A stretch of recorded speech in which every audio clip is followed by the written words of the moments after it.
देखो, हम लोगों ने जो पिछला चैप्टर पढ़ा था, उस पिछले चैप्टर में बेसिकली सेल्स के बारे में पढ़ा है ना, कि आपकी जो बॉडी होती है उस पूरी बॉडी का जो फंडामेंटल यूनिट है, मतलब जिसके बिना शायद जीवन संभव ही नहीं हो पाता है ना, शायद जिसके बिना जो इवोल्यूशन आया है, ऑब्वियस है कि आप अचानक से इतने होमोसेपियंस वाले टैग में नहीं पहुँचे हो, एक चेंज के तहत आप यहाँ तक पहुँचे हो। या फिर मान लेते हैं जो पहला यूनिसेलुलर, या फिर मैं कहूँ कि धरती पर जो पहली जान थी, यूजुअली कहा जाता है कि बैक्टीरियाज थे पानी के अंदर, वहाँ से इवॉल्व होते होते होते होते होते होते हम इस स्टेज तक पहुँचे। क्या बात समझ में आती है? तो इस स्टेज तक पहुँचने का रहस्य क्या है भाई, कैसे पहुँच गए आप इस स्टेज तक? तो इसकी जो पूरी की पूरी कहानी है इस बेसिकली अ सेल बताता है आपको। अब कैसा होता है कि हमने लास्ट चैप्टर में सेल के बारे में तो बहुत कुछ पढ़ लिया है ना, सेल के बारे में हमने पिछले चैप्टर में बहुत कुछ पढ़ लिया।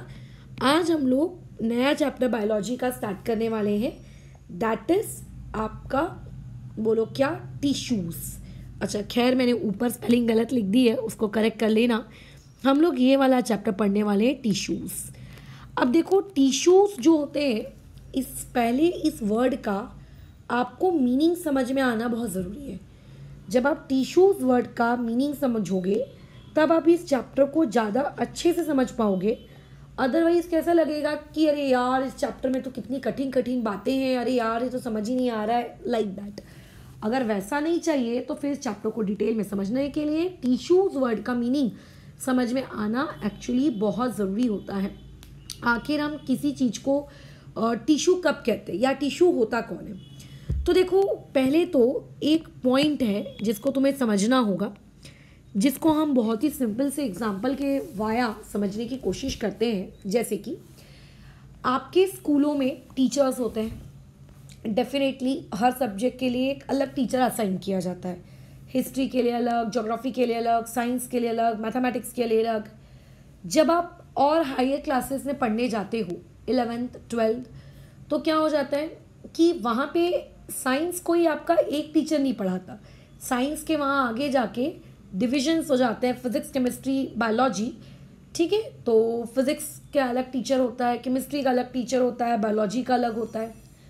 और हायर क्लासेस में जाते हो तो अगर मान लेते हैं आप केमिस्ट्री सब्जेक्ट पढ़ते हो तो केमिस्ट्री के और डिविजन्स हो जाते हैं, organic, physical, analytical, inorganic, polymer, nano, है ना, इंडस्ट्रियल। तो उन हर सब्जेक्ट्स के, मतलब सब्जेक्ट के सब टॉपिक के भी सब टॉपिक, उनके भी स्पेशलाइज टीचर्स होते हैं कि अच्छा ये टीचर तो हमको फिजिकल केमिस्ट्री पढ़ाएंगी और ये टीचर तो हमको ऑर्गेनिक केमिस्ट्री पढ़ाएंगी। फिर जब आप फिजिकल केमिस्ट्री की क्लास में बैठते हो तो उसमें चैप्टर्स होते हैं, solid state, chemical kinetics, solution, colligative properties, etcetera etcetera. उनके ऐसा नहीं है कि कोई दूसरा टीचर फिजिकल का वो नहीं पढ़ा पाता है, बट कैसा होता है, टीचर्स की भी स्पेशलाइजेशन होती है कि हाँ इस पर्टिकुलर टॉपिक में हमारी कमांड बहुत अच्छी है, तो वो उस चैप्टर को पढ़ाने के लिए एक स्पेशलाइज टीचर होता है। सोचो, तो इसका मतलब ये है, क्या मैडम एक टीचर सारे काम नहीं कर सकता? क्यों नहीं कर सकता यार, बिल्कुल कर सकता है। जब तुम छोटे बच्चे होकर सारे सब्जेक्ट्स पढ़ सकते हो तो क्या एक टीचर सारे सब्जेक्ट्स पढ़ा नहीं सकता? एक टीचर जो आपको हिस्ट्री पढ़ाता है ना, ऐसा मुझे लगता है, ठीक है, कि बेसिक मैथ्स तो उसको भी आती है कि आपको 2 × 1 2, 2 × 2 4, 14 और 13 का एडिशन, 200 का डिवीजन, 2 के साथ, ये बेसिक्स वो आपको सिखा सके, है ना। लेकिन जब आप बड़े हो जाते हो, 5th में, 6th में, 7th में, 8th में, तब वो टीचर अपना एक सब्जेक्ट चूज कर लेता है हिस्ट्री की, भैया मैं तो हिस्ट्री पढ़ाऊंगा या पढ़ाऊंगी, मैथ्स में मेरे को हाथ नहीं डालना है। या मैथ्स वाला टीचर ये डिसाइड कर लेता है कि अच्छा ज्योग्राफी मैं नहीं पढ़ाऊंगा, मराठी में नहीं पढ़ाऊंगा, संस्कृत में नहीं पढ़ाऊंगा, मेरा सब स्पेशलाइजेशन है मैथमेटिक्स और मैं मैथमेटिक्स ही पढ़ाऊंगा। सही कह रहे हैं। तो क्यों ऐसा होता है?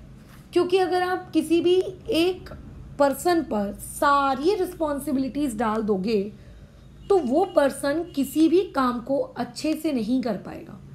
उसको हिस्ट्री भी पढ़ाना है, उसको ज्योग्राफी भी पढ़ाना है, उसको मराठी भी पढ़ाना है, उसको हिंदी भी पढ़ाना है, उसका दिमाग चारों डायरेक्शन में घूमेगा, मैं क्या करूँ, मैं ये कराऊँ, मैं वो कराऊँ, मेरे को इसको ऐसा करना है, मेरे को वो करना है। सो बेसिकली आप उस पर्टिकुलर टीचर से 100% आउटपुट की उम्मीद नहीं रख सकते, है ना। कितना अच्छा हो अगर बचपन से ही हमारे इंडियन एजुकेशन सिस्टम में एक बच्चा ये डिसाइड कर ले, क्योंकि देखो यूजुअली डिसाइड कर लेते हैं। जैसे कि मैंने पहले ही डिसाइड कर लिया था, मुझे ज्योग्राफी बिल्कुल पसंद नहीं है, मुझे लैंग्वेजेस बिल्कुल पसंद नहीं है। तो अगर मेरे को 10th तक आपने लैंग्वेज पढ़ा भी दी तो मैं उसका आगे क्या यूज़ कर रही हूँ, मैं कोई यूज़ नहीं कर रही हूँ, है ना। मैंने जो भी ज्योग्राफी पढ़ी, इंडिया ब्राज़ील की जो मैंने ज्योग्राफी पढ़ी, उसका मुझे कोई यूज़ नहीं है। ब्राज़ील की ज्योग्राफी पढ़ के मैं क्या करूँगी यार, बताओ, मुझे कोई यूज़ नहीं है। मेरा इंटरेस्ट किस में था, हिस्ट्री में था, मैथ्स में था और साइंस में था। साइंस में भी, बायोलॉजी में मेरा कभी कोई खास दिलचस्पी नहीं रही। आई लव केमिस्ट्री या फिर फिज़िक्स, ये इस तरीके की चीज़ें। बायोलॉजी तो खैर 10th तक की सिंपल ही रहती है, बट ठीक है। तो मैं पता अगर मुझे होता तो मैं अपना कैसा है ज्योग्राफी हटा देती, उसके बाद मैं आपका लैंग्वेजेस हटा देती और मैं अपना पूरा फोकस हिस्ट्री पे रखती, मैथ्स साइंस पे रखती बस। जो कि हमारे so called Indian parents history पढ़ने नहीं देते, क्योंकि उसको एज अ फ्यूचर इंडिया में नहीं लिया जाता है, ठीक है। बाहर की कंट्रीज़ में अगर आप एक सादा सा ग्रेजुएशन भी कर लो ना, आपकी पे स्केल बहुत ज़्यादा रहती है। बट इंडिया में कितने लाखों बच्चे ग्रेजुएशन करके बैठे हुए होते हैं, BSc, BCom, BA, no jobs at all, ठीक है। मैं ये नहीं कह रही इंडिया छोड़ के बाहर जाओ कमाओ, बट मैं रियलिटी बता रही हूँ, ये रियलिटी है। खैर, तो क्यों हम लोग का कितना अच्छा होता अगर मुझे पहले से पता होता कि यार मैं 11th 12th में मैथ्स ही पढ़ूंगी, अरे यार कि मैं आगे ग्रेजुएशन, मेरा पोस्ट ग्रेजुएशन में मैथ्स और साइंस वाले फील्ड में ही करूँगी, तो मैं अपनी लाइफ से एटलीस्ट 7th क्लास से तो कम से कम वो जो सो कॉल्ड मेरे हिसाब से इंपॉर्टेंट चैप्टर्स है सोशल वगैरह, मैं उनको हटा देती, है ना, बराबर। मैं अपना मेरा फोकस जिस पे मैं उस पर रखती। अब जैसे कंप्यूटर को स्कूलों में एकदम टेकन फॉर ग्रांटेड एक सब्जेक्ट लिया जाता है, हाँ कंप्यूटर क्लास हो रही है, कंप्यूटर पीरियड हो रहा है, कंप्यूटर एग्ज़ाम हो रहा है, कोई इज्जत नहीं देता, कोई इंपॉर्टेंस नहीं देता। तुम 12th पास करो, तुम्हें असली दुनिया पता चल जाएगी कि आने वाली फ्यूचर टेक्नोलॉजी भाई साहब कंप्यूटर की ही है ना। मतलब कंप्यूटर पे एक स्टूडेंट की कमांड अगर बचपन से है ना, कोडिंग या फिर अलग अलग जो कंप्यूटर प्रोग्रामिंग्स होती हैं, उसमें उसका इंटरेस्ट डेवलप होने लगा। काश ये हमारे करिकुलम में होता, जो आगे जाके इंडिया के अकॉर्डिंग हमको जॉब अपॉर्चुनिटीज़ ज़्यादा मात्रा में दे पाता। ऐसा नहीं है कि हिस्ट्री पढ़ने वालों को जॉब्स नहीं मिलती, बट अगर 10 करोड़ लोग लेट से हिस्ट्री पढ़ेंगे तो हार्डली 10 को, बल्कि शायद उससे भी कम, वो भी रेप्यूटेड जॉब की बात कर रही हूँ। जॉब्स जिस सेक्टर में है उसको देखकर हमारा सिलेबस डिज़ाइन होना चाहिए, ताकि हम डिसाइड कर सकें कि अच्छा हाँ ये मुझे आगे कंटिन्यू करना है, ओके मेरे को ये कंटिन्यू नहीं करना है, ठीक है। जैसे यहाँ पे एक ट्यूशन में एक लड़का है शांतनु, उसने 10th तो खैर यहीं से पढ़ी थी, 11th और 12th उसने कॉमर्स लिया। मैं ये नहीं कह रही कि कॉमर्स बेकार सब्जेक्ट है, उसको जमा नहीं। अब सोचो वो वापस से 11th कर रहा है साइंस लेकर। अगर कितना अच्छा होता कि उसको 9th 10th में ही पता चल जाता कि अच्छा आर्ट्स में ये होता है, कॉमर्स में ये होता है और साइंस में ये होता है, ताकि वो एक्सपेरिमेंट नहीं करता अपने लाइफ के 2 सबसे इंपॉर्टेंट ईयर्स को, है ना। एक्सपेरिमेंटेशन के चूहा बना के रख दिया यार उसकी बेचारे की ज़िंदगी को। खैर, कई वैसे बच्चे होते हैं जो साइंस ले लेते हैं और जब 12th का रिजल्ट आता है तब पता चलता है यार साइंस में तो हाथ ही नहीं था यार, फालतू ले ली साइंस। तो अगर हमको पहले से पता चल जाए कि हाँ इस चीज़ में मेरा हाथ अच्छा है, तो आप पता है उस सब्जेक्ट में अपना बचपन से 100% आउटपुट देंगे, और जब आप उसका 100% आउटपुट देंगे तो आपको रिजल्ट भी बहुत अच्छा मिलेगा। तो कैसा होता है, हमारी जो बॉडी होती है, देखो लिविंग क्रिएचर्स अर्थ में बहुत सारे हैं, इंक्लूडिंग प्लांट्स एंड एनिमल्स, है ना। मैं लिविंग क्रिएचर्स में मैं दोनों की ही बात कर रही हूँ, प्लांट्स की भी बात कर रही हूँ, मैं एनिमल्स की भी बात कर रही हूँ, क्योंकि दोनों को ही काउंट किया जाता है। लिविंग क्रिएचर्स को अगर अपनी लाइफ को सस्टेन करवाना है, मतलब खुद को अगर वो जिंदा रखना चाहते हैं, तो इनको बेसिकली बहुत सारे फंक्शंस परफॉर्म करने होते हैं। जैसे खाने को डाइजेस्ट करना, है ना, चाहे कुत्ता हो, बिल्ली हो, गाय हो, बैल हो, हम हो या अमीबा हो, कोई भी हो, उनका एक सबसे इम्पॉर्टेंट, या मैं कहूँ one of the important function क्या होता है, डाइजेशन करना। ये उनका one of the important function है। दूसरा उनका इम्पॉर्टेंट फंक्शन क्या होता है कि बॉडी के अंदर जो ब्लड वगैरह है या कोई दूसरा फ्लूइड है उसको सर्कुलेट करवाना, सर्कुलेशन, है ना। तीसरा उनका इम्पॉर्टेंट फंक्शन क्या होता है कि जो भी खाना खाने के बाद सर्कुलेट करने के बाद जो भी वेस्ट प्रोडक्ट बन रहा है उसको एक्सक्रीट करना। चौथा इम्पॉर्टेंट फंक्शन क्या होता है कि खाना खाने के बाद अगर बॉडी को एनर्जी चाहिए तो उसके लिए रेस्पिरेशन करना, या फिर मैं ये कहूँ कि फिर ब्रीथिंग परफॉर्म करना। देखो बहुत सारे फंक्शंस होते हैं जो एक लिविंग क्रिएचर को परफॉर्म करने पड़ते हैं, चाहे वो एक एनिमल हो, चाहे वो एक प्लांट हो, चाहे वो एक यूनिसेलुलर ऑर्गेनिज्म हो, या चाहे वो एक मल्टीसेलुलर ऑर्गेनिज्म हो। सबको अलग अलग एक्सटेंट तक फंक्शंस परफॉर्म करने पड़ते हैं। जैसे क्लास 1 के बच्चे को कम पढ़ाई करनी पड़ती है, क्लास 10th वालों को ज़्यादा पढ़ाई करनी पड़ती है, क्लास 12th वालों को और ज़्यादा पढ़ाई करनी पड़ती है। तो डिपेंड करेगा ना आप किस क्लास में हैं। बालवाड़ी आंगनवाड़ी वाले बच्चों को कुछ नहीं पढ़ना पड़ता है। फिर डिपेंड करेगा आप किस क्लास में, आप किस एज ग्रुप में हैं। तो डिपेंड करेगा कि एक ऑर्गेनिज्म कितना ज़्यादा डेवलप्ड है, कितना ज़्यादा कॉम्प्लेक्स है। जितना ज़्यादा उसका बड़ा बॉडी स्ट्रक्चर होगा, जितना कॉम्प्लेक्स उसकी बॉडी डिज़ाइन होगी, उतनी ज़्यादा मेहनत उस पर्टिकुलर ऑर्गेनिज्म को करनी पड़ेगी। ठीक है, अपनी लाइफ को क्या करने के लिए सस्टेन करने के लिए कि अच्छा यार मैं ताकि ज़िंदा रह सकूं, इस काम के लिए बताओ उसको ये सारा काम क्या करना पड़ेगा, परफॉर्म करना पड़ेगा। बराबर, उसको ये सारी चीज़ें करनी पड़ेगी। तो ये सारी चीज़ों को परफॉर्म करने के लिए उसको क्या चाहिए है, उसको चाहिए है सेल्स। ठीक है, उसको क्या चाहिए है, सेल्स। बराबर, उसको क्या चाहिए, सेल। कि अच्छा ठीक है ये सारे काम मैं सेल को डिप्यूट कर देता हूँ। लेकिन जैसा कि मैंने बताया कि अगर बॉडी का या तुम्हारी लाइफ का कोई भी काम, अगर आप सारे के सारे काम किसी एक पर्टिकुलर इंसान के ऊपर या किसी भी एक पर्टिकुलर बॉडी के ऊपर या किसी के ऊपर भी अगर डाल देते हो तो इफ़िशिएंसी कम हो जाती है।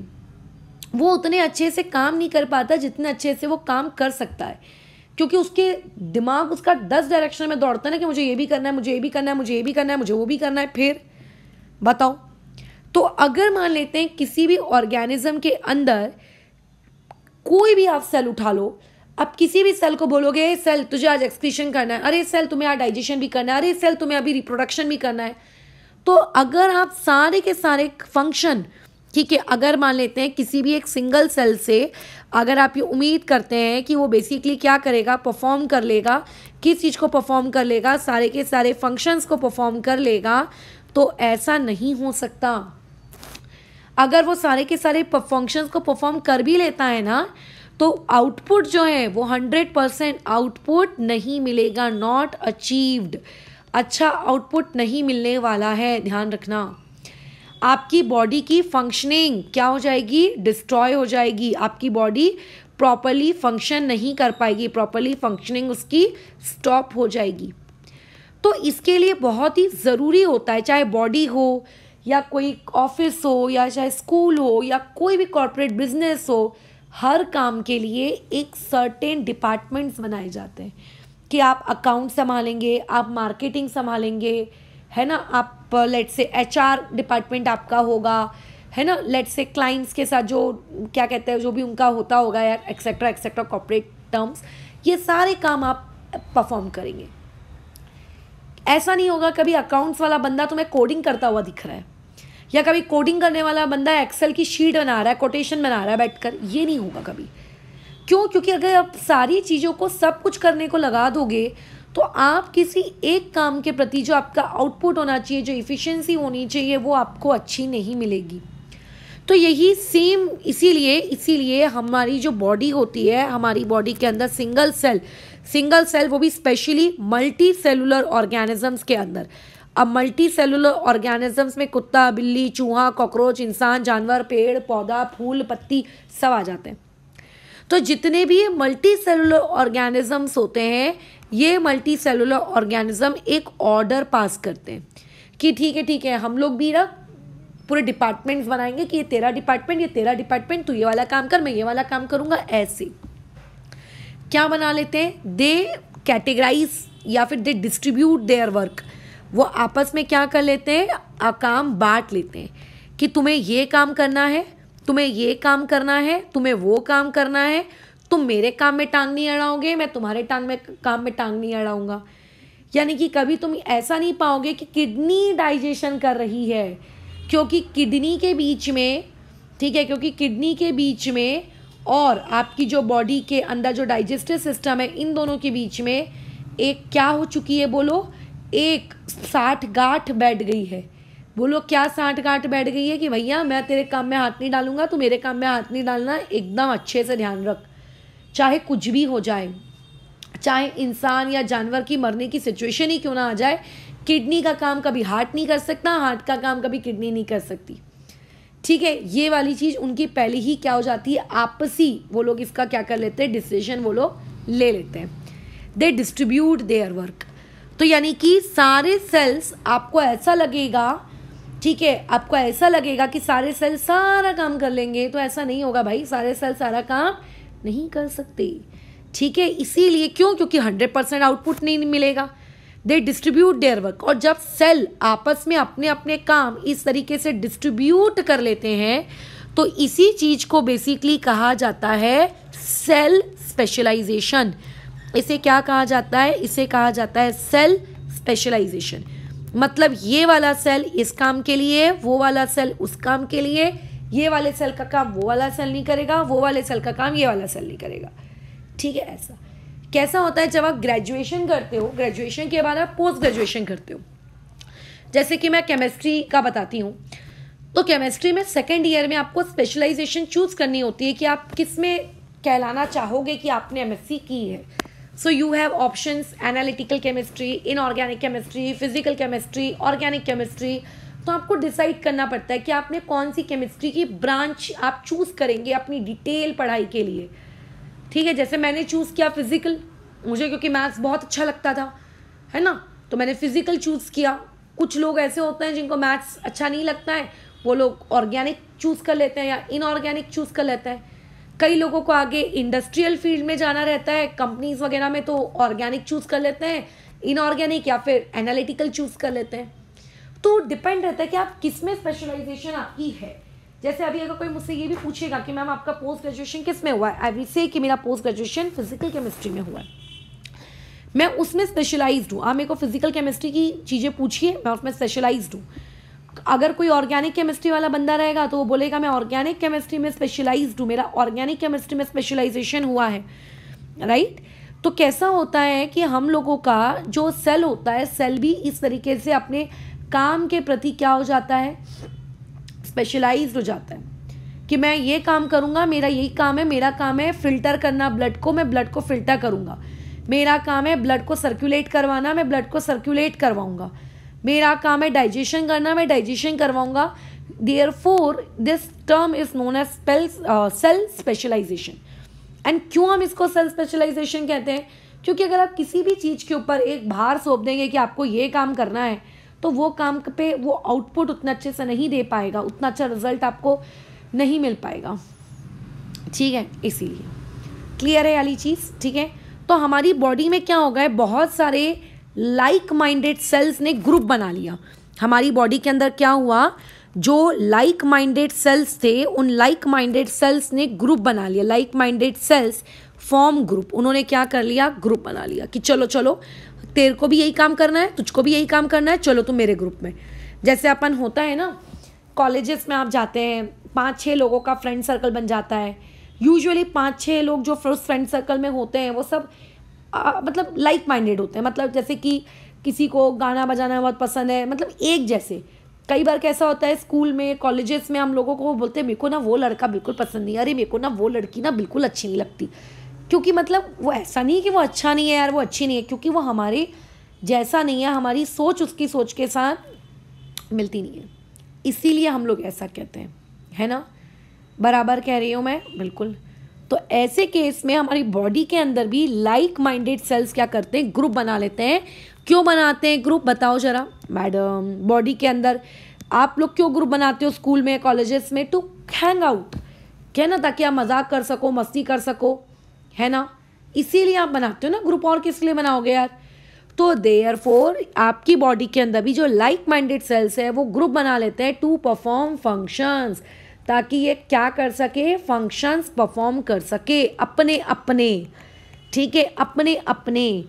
तो ये जो ग्रुप ऑफ सेल्स होता है, तो ये जो ग्रुप ऑफ सेल्स होता है, ठीक है, to form group of cells जो होता है जो फंक्शन परफॉर्म करने के लिए साथ में आए हैं, ठीक है, बराबर, जो फंक्शन परफॉर्म करने के बाद फंक्शन परफॉर्म करने के लिए जो साथ में आए हैं, तो ऐसे ग्रुप ऑफ सेल्स को वी कॉल्ड टिश्यूज। इनको हम लोग क्या कहते हैं? Tissues. So is it clear कि टिश्यूज किसे कहा जाता है? एग्जैक्टली, टिश्यूज उन ग्रुप ऑफ सेल्स को कहा जाता है जो कंबाइंड है साथ में, ताकि वो सिमिलर फंक्शन परफॉर्म कर सके। जैसे अगर तुम कहोगे कि मैडम ये एक किडनी का सेल है और लेट्स से ये एक ब्रेन का सेल है, चलो दोनों सेल को मिक्स कर देते हैं और मैडम इसको अपन टिश्यू कहेंगे। क्यों? क्योंकि आपके अकॉर्डिंग तो ग्रुप ऑफ सेल को तो मैडम टिश्यू कहते हैं। तो नहीं भाई, इसको टिश्यू नहीं कहेंगे, क्योंकि वो दोनों अलग सेल्स हैं, उन दोनों के काम अलग हैं। तो उनको अगर आप कलेक्टिवली कंबाइन भी कर रहे हो, let's say so called imaginary, तो उसको टिश्यू नहीं कहेंगे। टिश्यू का मतलब होता है उन लोगों का ग्रुप जो सेम फंक्शन परफॉर्म करने के लिए जो सेल्स साथ में आए हैं, उनको कहते हैं, जो परफॉर्म करना चाहते हैं सेम फंक्शन। मतलब टिश्यूज़ को एक, जब आपको कोई पूछे कि भैया टिश्यू कौन है, तो टिश्यू वर्ड को आप डिफाइन कैसे कहोगे? तो tissue basically group of cells है। सिर्फ इतना बोल दोगे क्या? नहीं, ये इनकम्प्लीट इंफॉर्मेशन है ना, ये इनकम्प्लीट इंफॉर्मेशन है। ये ग्रुप ऑफ सेल्स है such that to perform same function, ताकि वो सारे के सारे मिलकर क्या कर सके? सेम फंक्शन को वो क्या कर सके? परफॉर्म कर सके। ये होते हैं आप लोगों के टिश्यूज, ठीक है, जिनका वो ऐसे ग्रुप ऑफ सेल्स जो आपस में सिमिलर स्ट्रक्चर शो करते हैं, सिमिलर स्ट्रक्चर शो करने वाले सेल्स, ठीक है, सिमिलर स्ट्रक्चर शो करने वाले सेल्स, ये वो होते हैं। अगर मान के चलो तुम मुझे बोलोगे मैडम एक नर्वस सिस्टम का सेल बताइए ड्रॉ करके, तो मैं कहूँगी नर्वस सिस्टम का जो सेल होता है समथिंग लाइक दिस दिखता है। हम लोग आगे पढ़ेंगे इस चैप्टर में इसके बारे में। इसको न्यूरॉन कहते हैं, है ना, इसको न्यूरॉन कहते हैं। नर्वस सिस्टम का जो सेल होता है हमारी बॉडी के अंदर, जो नर्वस सिस्टम होता है, नर्वस सिस्टम का मतलब होता है ब्रेन, स्पाइनल कॉर्ड, ठीक है, इस तरीके की कोई चीज़ें। तो नर्वस सिस्टम में जो सेल होता है, इस सेल को हम लोग कहते हैं न्यूरॉन। क्या कहते हैं इसको? न्यूरॉन। ये ऐसा दिखता है। हमारी जो एक्सक्रीटरी सिस्टम होता है, एक्सक्रीटरी सिस्टम का मतलब समझते हो ना, तुम्हारी बॉडी के अंदर से जो वेस्ट प्रोडक्ट बॉडी जो जनरेट करती है, वो वेस्ट प्रोडक्ट जनरेट करने वाला सिस्टम है ना, उसके अंदर जो सेल होता है, उस सेल को हम लोग क्या कहते हैं? We called it as nephron. उस पर्टिकुलर सेल को हम लोग क्या कहते हैं? उस सेल को हम लोग कहते हैं नेफ्रॉन। नेफ्रॉन किडनीज के अंदर रहते हैं, ठीक है, नेफ्रॉन किसके अंदर रहते हैं? किडनीज के अंदर रहते हैं। और अगर मैं नेफ्रॉन की एक रफ इमेज अगर तुमको बनाकर दिखाऊं, तो समथिंग लाइक दैट, इस तरीके का कुछ नेफ्रॉन दिखता है। खैर ये आपको 10th क्लास में आएगा, इस तरीके का कुछ ज़्यादा डिटेल में मत घुसो इसके अभी, है ना। क्या ये दोनों आपको सेम दिख रहे हैं? नहीं दिख रहे। क्या ये सेम फंक्शन परफॉर्म करते हैं? नहीं करते हैं। तो अगर कल को आप एक न्यूरॉन और एक नेफ्रॉन का अगर आप कॉम्बिनेशन भी ले आते हैं ना, तो उसको टिश्यू नहीं कहेंगे। सो बेसिकली टिश्यू मैडम कहेंगे किसको? टिश्यू आप भैया उसको कहो जो लोग सेम टाइप के एटलीस्ट दिखते भी हैं और वो जो सेम फंक्शन भी परफॉर्म करते हैं ऑलमोस्ट, उनको आप क्या कहोगे? टिश्यूज़ कहोगे, ठीक है, आप उनको क्या कहोगे? Tissues. So I think am I clear with my word, ठीक है, जिसमें मुझे आपको ये समझाना था कि टिश्यूज़ आखिर कहाँ किसको जाता है। सिर्फ इतना बोल देना कि हाँ group of cells is known as tissue is not good, ठीक है। You have to tell your friend, your teacher और your partner that the group of cells that are performing the same function and having the same structure are known as tissues.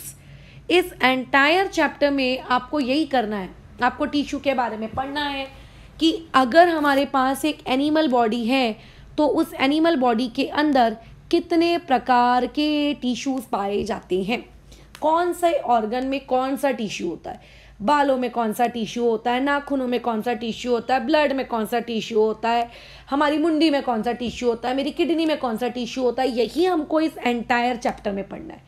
Different type of tissues and where they are found and what function do they perform. यही हमारा ये entire chapter है। तो ये था इस chapter का एक इंट्रोडक्शन, जिसमें मैंने ये सिखाया कि टिश्यूज़ आखिर होते क्या हैं, और जिसमें मैंने ये बताया कि आपको इस पूरे चैप्टर में आखिर पढ़ना क्या है। मैं एक बार इसी इंट्रोडक्टरी वाले वीडियो में एक चीज़ और इंक्लूड करना चाहती हूँ, जिसमें मैं टिश्यूज़ का क्लासिफिकेशन पढ़ाऊँगी। अब देखो, हम लोग इस चैप्टर को 2 पार्ट्स में क्लासीफाई करेंगे। एक पार्ट आपका होगा जिसमें आप प्लांट्स के बारे में पढ़ रहे हो। देखो, प्लांट भी तो भाई लिविंग ऑर्गेनिज्म है ना, तो ऑब्वियस है कि प्लांट्स के अंदर भी तो टिश्यूज़ होंगे, तो प्लांट का भी पढ़ना पड़ेगा। अच्छा, और उसके अलावा एनिमल्स हैं।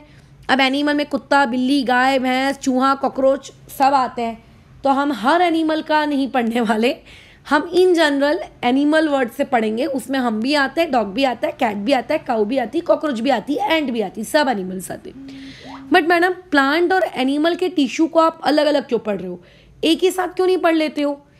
जैसे कि लास्ट चैप्टर में आपने प्लांट सेल, एनिमल सेल उतना अलग अलग नहीं पढ़ा। हाँ, बस एक थोड़ा सा डिफरेंस था कि प्लांट सेल में सेल वॉल होती है, प्लांट सेल में प्लास्टिड्स होते हैं, एनिमल सेल में नहीं होते हैं दोनों चीज़ें। बट यहाँ पे आप इतना अलग अलग क्यों पढ़ा रहे हो? क्योंकि देखो, प्लांट कंप्लीटली हमसे अलग है। देखो, प्लांट चल नहीं पाता है, आप चलते हो ना, आप लोकोमोशन करते हो ना, फिर तो आपकी बॉडी और उसकी बॉडी की फंक्शनिंग में डिफरेंस आ गया है। प्लांट एक ऑटोट्रॉप है, वो फोटोसिंथेसिस से अपना खाना खुद बनाता है, और हम लोग नहीं बना सकते यार। हमारी बॉडी के अंदर फोटोसिंथेसिस नहीं होती। काश होती तो दुनिया में खाने की कभी किसी को लेट से मतलब दिक्कत ही नहीं होती। धूप में निकलते, कोई मिल गया वाले जादू के जैसे धूप खाते, और हमारी बॉडी के अंदर क्या आ जाती, एनर्जी आ जाती। But unfortunately we don't perform photosynthesis. Plants के पास रूट्स होते हैं, देखो हमारे पास रूट्स नहीं होते हैं, है ना। हमारे पास आंखें, कान, मतलब सेंस ऑर्गन्स होते हैं बेसिकली, प्लांट्स के पास नहीं होते। प्लांट्स अनलिमिटेड हाइट तक ग्रो होता रहता है, होता रहता है, होता रहता है, होता रहता है, होता रहता है। हमारे अंदर ऐसा नहीं होता। हमारे अंदर ब्लड होता है, प्लांट के अंदर ब्लड नहीं होता। प्लांट जिंदा रह सकता है जब तक उसको सूटेबल एनवायरनमेंट मिल रहा है। उसकी ऐसी कुछ नहीं होता कि इसकी इतनी लाइफ स्पैन है, इतने सालों बाद ये मर जाएगा। सोचो, न्यूटन ने फिजिक्स में जिस पेड़ से एप्पल गिरा था, उस पेड़ को आज, मतलब कितने सालों पुरानी बात है, आज तक वो पेड़ जिंदा है। कोलकाता में आई थिंक एक ऐसा गार्डन है जहाँ पे कई करोड़ों तो नहीं बोलना चाहिए, कई सालों पहले का एक बरगद का पेड़ है। सोचो, तो पेड़ अभी जिस ट्यूशन में तुम लोग खैर ऑफलाइन कभी आओगे, तो यहाँ जो अशोक का पेड़ है, ये खुद अभी 100 साल पुराना है। मुझे अभी दत्तावाड़ी में, मतलब जिस एरिया में है, यहाँ पे 26 साल होने में आ गए, है ना। मैं यहाँ पे उस पेड़ को कब से देख रही हूँ। वो पेड़ 100 साल पुराना है कम से कम, बताओ। तो ऐसे में हमारी कैसा रहती है, एक एज लाइफ होती है अलग अलग ऑर्गेनिज्म की, अलग अलग। जैसे डॉग्स वगैरह के लिए 13-14 ईयर्स, कछुए लोग तो 100 साल जी जाते हैं, हम इंसान लोग बेचारे 50-60 साल में टपक जाते हैं। तो क्योंकि हम लोगों की फंक्शनिंग अलग है, हम लोगों का लिविंग स्टाइल अलग है, हम लोगों का खाने पीने का तरीका अलग है, so therefore it is necessary to study the plant tissues and animal tissues अलग अलग। क्योंकि तभी तो आप समझ पाओगे कि आखिर प्लांट के पास ऐसे कौन से टिश्यूज़ हैं जो हमारे पास नहीं है, और जो एनिमल के, मतलब प्लांट के पास है ना। बस क्लियर है, फिर सब कुछ सॉर्टेड है। तो अब आपको इस चैप्टर की जो शुरुआत करनी है, आपकी किससे करनी है? प्लांट टिश्यूज़ को पढ़ने से करनी है, जो कि बहुत ही सिंपल है और शॉर्ट है। फिर उसके बाद डिटेल, मतलब उसके बाद फिर आपका नंबर आता है किस में? एनिमल सेल में। फिर आप एनिमल सेल को पढ़ते हो। खैर, आज की क्लास में तो मैं प्लांट टिश्यू नहीं पढ़ा रही हूँ, आज तो मैं सिर्फ एक इंट्रोडक्शन दे रही थी चैप्टर का, कि क्यों अलग अलग पढ़ना ज़रूरी है, क्या क्या पढ़ना पड़ता है, ये सारी चीज़ें। तो अभी जब हम लोग कल की क्लास से प्लांट टिश्यूज़ को पढ़ना शुरू करेंगे, है ना, हम प्लांट टिश्यू को पढ़ना शुरू करेंगे, तो देखो, प्लांट टिश्यूज़ को हमेशा 2 कैटेगरीज में कैटेगराइज किया जाता है। हमेशा 2 कैटेगरीज होती है प्लांट टिश्यू को कैटेगराइज करने की। एक कहलाती है मेरिस्टेमेटिक टिश्यू, एक को हम लोग कहते हैं मेरिस्टेमेटिक टिश्यू, ठीक है। ये होती है आपकी एक कैटेगरी। कल हम लोग अपनी इस चैप्टर की शुरुआत इसी टिश्यू से करने वाले हैं। और एक होता है आप लोगों के पास परमानेंट टिश्यू, ठीक है। एक आप लोगों के पास क्या होता है? परमानेंट टिश्यू, ठीक है। ये मेरिस्टेमेटिक ख़त्म होने के बाद हम पढ़ेंगे। फिर उसके बाद जब मैं तुम्हें मेरिस्टेमेटिक टिश्यू पढ़ाऊंगी तो उस टिश्यू में मैं तुमको ये बताऊंगी कि मेरिस्टेमेटिक टिश्यू को अगेन कितनी कैटेगरीज में क्लासिफाई किया जाता है। 3 कैटेगरीज में क्लासिफाई किया जाता है। एक होता है एपिकल, ठीक है, एक होता है लैटरल और एक होता है आपका इंटरकैलरी। ये हम पढ़ेंगे, ठीक है। उसके अलावा हमको परमानेंट टिश्यू नहीं पढ़ना है क्या मैडम? परमानेंट भी पढ़ना है। परमानेंट वाली चीज को अगेन कितनी कैटेगरीज में क्लासिफाई किया जाता है? 2 कैटेगरीज में क्लासिफाई किया जाता है।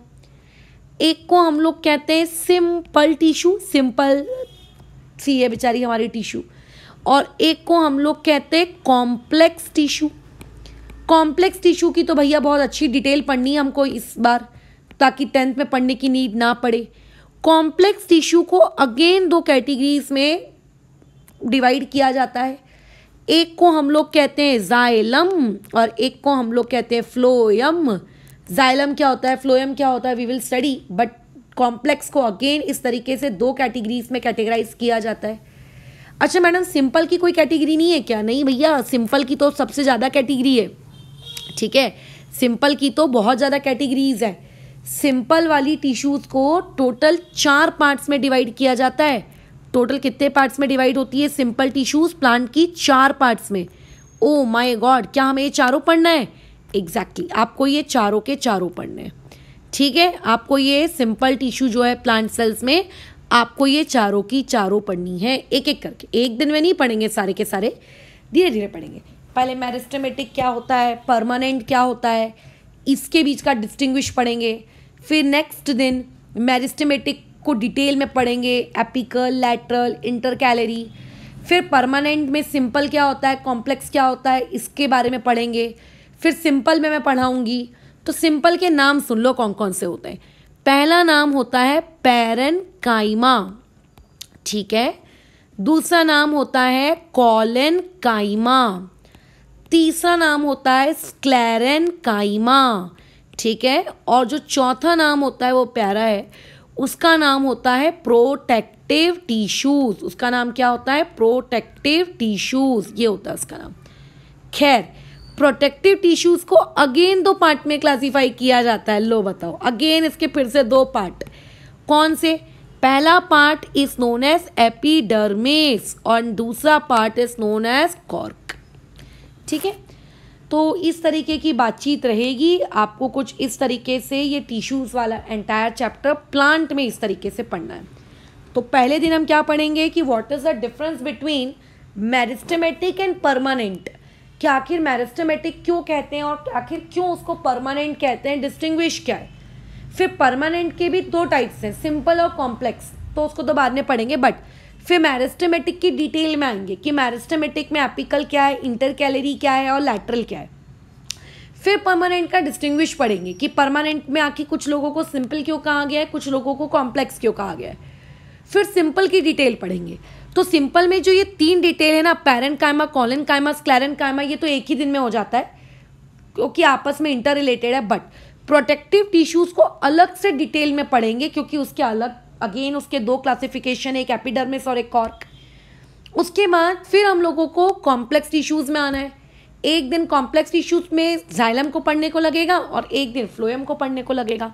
यानी कि हमें टोटल अप्रॉक्स में बता रही हूँ, एटलीस्ट या नहीं एटमोस्ट नॉट एटलीस्ट 7 दिन हमको लगेंगे आपके प्लांट टिश्यू वाले टॉपिक को ख़त्म करने के लिए।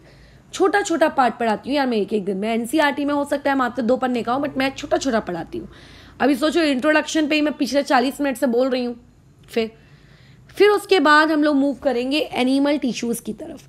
अब एनिमल टिश्यूज़ में बहुत ही प्यारी चीज़ है, क्योंकि आप अपनी खुद की बॉडी के बारे में पढ़ रहे हो तो डेफिनेटली प्यारी चीज़ तो होगी ही होगी।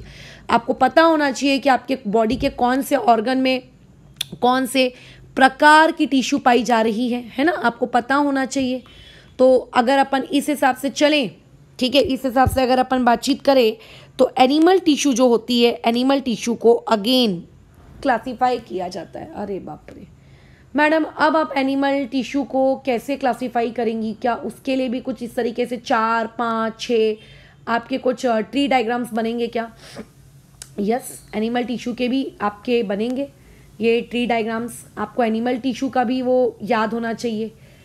ओके, तो एनिमल टिश्यू के वो क्लासिफिकेशन क्या है बताओ। चलो ठीक है, एनिमल टिश्यू का भी पढ़ते हैं। एनिमल टिश्यू को टोटल 4 पार्ट्स में देखो क्लासीफाई किया जाता है। ठीक है, टोटल इसके कितने पार्ट्स होते हैं? 4 पार्ट्स होते हैं। रुको मैं ड्रॉ कर लेती हूँ। ये हो गया 3 और ये हो गया 4। खैर जगह की कमी। पहला वाला कहलाता है एपिथेलियल टिश्यू। क्या कहलाता है? Epithelial tissue. उसके बाद जो नेक्स्ट वाला होता है that is known as muscular tissue. आपकी जो मसल्स है ना, एग्जैक्टली वही। उसके बाद एक होता है कनेक्टिव टिश्यू, कनेक्टिव टिश्यू। और एक होता है आखिरी में मेरा पर्सनली बहुत ही फेवरेट और 10th क्लास में भी आपको मिलेगा, नर्वस टिश्यू। फिर मैडम क्या एपिथेलियल के भी क्लासिफिकेशन पढ़ने हैं क्या? हाँ पढ़ने हैं। एपिथेलियल के टोटल आपको 4 क्लासिफिकेशन पढ़ने पड़ते हैं। ठीक है, उनकी शेप के अकॉर्डिंग हम उनको क्लासिफाई करते हैं। एक का नाम होता है स्क्वैमस मतलब एपिथेलियल टिश्यू। एक का नाम होता है क्यूबॉइडल एपिथेलियल टिश्यू, मतलब जो टिश्यू दिखने में क्यूबॉइडल शेप की लग रही है उसको क्यूबॉइडल एपिथेलियल टिश्यू। एक टिश्यू को हम कहते हैं ग्लैंड्यूलर एपिथेलियल टिश्यू, जो आपको ग्लैंड वाले शेप में, मतलब समझेंगे ग्लैंड का मतलब क्या है। एक होती है सीलिएटेड एपिथेलियल टिश्यू, ये हम पढ़ेंगे, है ना। अच्छा, मस्कुलर टिश्यू, मस्कुलर टिश्यू की भी क्लासिफिकेशन होती है भाई। मस्कुलर टिश्यू को भी पढ़ा जाता है। मस्कुलर टिश्यू के भी टोटल कितने पार्ट्स हो जाते हैं? 3 पार्ट्स हो जाते हैं। एक को हम लोग कहते हैं स्केलेटल टिश्यू। ठीक है, स्केलेटल हमारी जो पूरी की पूरी बॉडी है, हमारी बॉडी का जो ढांचा है। एक को हम लोग कहते हैं स्मूथ और एक को कहते हैं हम कार्डियक। कार्डियक का मतलब वही आपके हार्ट में मौजूद, है ना, ये हो जाता है। ये आपका क्लासिफिकेशन हो जाता है। कनेक्टिव टिश्यू का थोड़ा डिटेल क्लासिफिकेशन है। कनेक्टिव टिश्यू तुम्हारे पूरे एनिमल टिश्यू में सबसे लंबा चलने वाला सिलेबस है। कनेक्टिव टिश्यू का सबसे लंबा क्यों? क्योंकि कनेक्टिव टिश्यू जो होता है इसको अगेन हम लोग कितने पार्ट्स में क्लासिफाई करते हैं भाई साहब? ये अगेन आगे जाके टोटल 4 पार्ट्स में ये क्लासिफाई हो जाता है। टोटल कितने पार्ट्स में क्लासिफाई होता है? 4। मतलब एनिमल टिश्यू तो 4 पार्ट्स में क्लासिफाई था ही था। इसके साथ जो आपको ये देखने को मिल रहा है कौन सा वाला टिश्यू, आप लोगों का कनेक्टिव टिश्यू, ये और अगेन 4 पार्ट्स में क्लासिफाई हो जाता है। और अगेन 4 पार्ट्स। ठीक है, और अगेन 4 पार्ट्स। पहला part is known as areolar connective tissue, areolar connective tissue. Next one is known as adipose connective tissue. Next one is known as skeletal connective tissue. ठीक है, स्केलेटल कनेक्टिव टिश्यू। ध्यान रखना muscular में भी skeletal था, ठीक है, और यहाँ पर भी है। उसके बाद चौथा वाला जो रहता है, चौथा वाला इज नोन एज आप लोगों का fluid connective tissue, fluid connective tissue. अरे वाह, क्या आप क्लासिफिकेशन रुक गई? नहीं, अभी भी क्लासिफिकेशन नहीं रुकी।